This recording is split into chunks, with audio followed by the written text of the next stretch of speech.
Make your own headlines.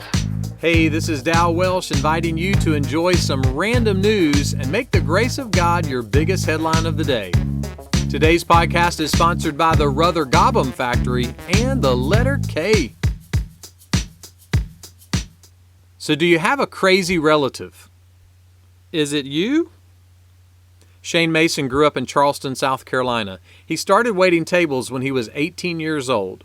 Now, 3 decades later, he's opening his own restaurant in Washington, D.C. What's it called? Crazy Aunt Helen's. Now, where'd that name come from? Well, this is what he said. You know when you go to your Crazy Aunt Helen's house and none of the dishes match, but the food is really good, and she's always waiting at the door with some sugar? That's what I want. He went on to affirm that his Aunt Helen was not crazy, but he said warm and loving Aunt Helen's just doesn't roll off the tongue. How do you turn your tongue into a superhero? You just bite it really hard. It will become Thor. The Apostle Paul was telling some leaders in the Roman Empire the truth about Jesus, and they thought he was crazy. This is how he responded. I am not out of my mind. I am speaking true and rational words. Some people think that to follow Jesus, you have to leave your brain in the junk drawer in the kitchen. But the truth about Jesus is not a blind leap of faith.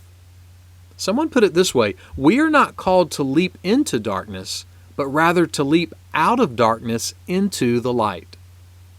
To borrow Shane's words, following Jesus might seem like you're at Crazy Aunt Helen's. Some of the food won't match what you've always thought, but it will be really good for your soul.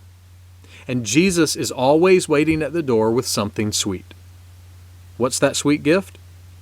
The true, rational salvation that He purchased on a particular day in history just for you.